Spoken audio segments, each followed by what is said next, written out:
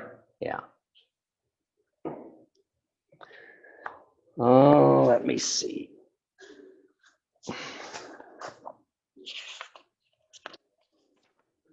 Laser out that entire, to a certain depth. You could.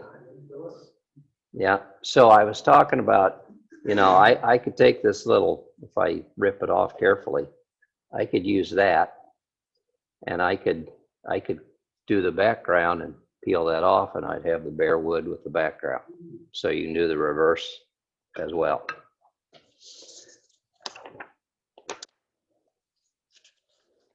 Well, yeah, I mean, I can mark some other stuff, but that's pretty much it. Do we have any questions? I have a question. So Sure. how much? Oh, good question. The 3.5 watt is about $200. Okay. The 20 watt is $275, something like that. And then I made the stand. This is, I don't know, $20, $25, something like that. The little jack stand, that's optional, of course. So not too So for bad. $75 difference is between, if I got that right, between the 3.5 and the 20. It's not that Yep. bad. So yeah. So if we just hold them next to each other, here I'll show you one more piece. So this pen I tried to burn on the our laser at work, which works on metal. On wood, it would do nothing, catch it on fire. So I think it was shining right through, and when it got enough power to cook the tube inside, it finally went. So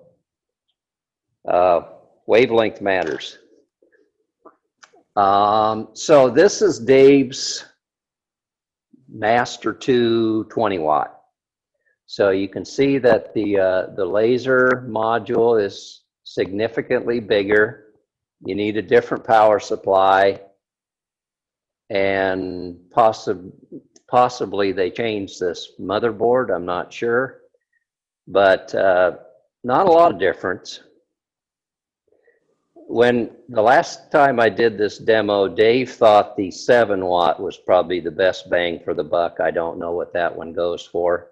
I'm sure it's in between the two. So this one will mark metal and do some wood cutting.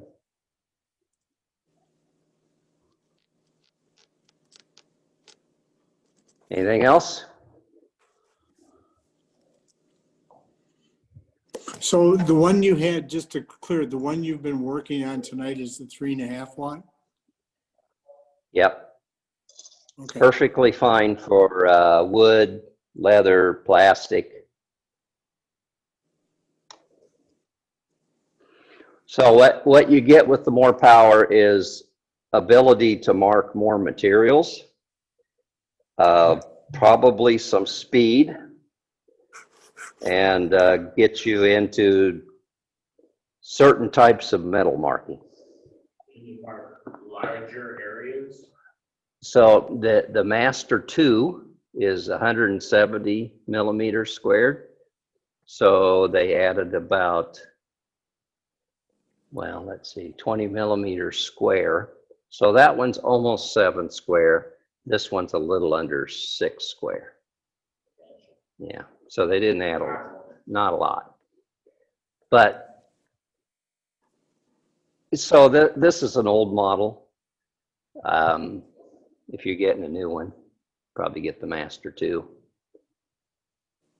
Now, Dave sent me a text message a while back, and he told me it was with NMC Lasers. Yeah, I don't know if that's .com or whatever. it is. It is? Yeah. So, Want to check them out. yeah. That's Nancy McIntyre. That's who I bought mine from. And so nmclasers.com, she sells the machines, replacement parts. She's got service, good customer service. So if you have a problem, she'll help you. If you buy it direct from Amazon or something like that, you're not going to get that. And I don't think they cost any more from her either. But you get the tech support with her. Yeah. What about the cost of software? About the what? The cost of software? Oh, that's free. It is. Yeah. Yeah, you just go to their website and download it. So there's the software and there's the driver. Yeah. Any other questions? Actually, they can't have over 20 in that. Actually, they can't. We didn't catch that. Down there in that basement. We didn't catch any of that. Me either. You were talking about it, that's all. All right, well, thanks for your attention. Curtis, thank you very much. Yeah. If there aren't any other questions, then we will adjourn for this evening. And be safe. Thank you. How many people you have here? It was a great program. Thank you.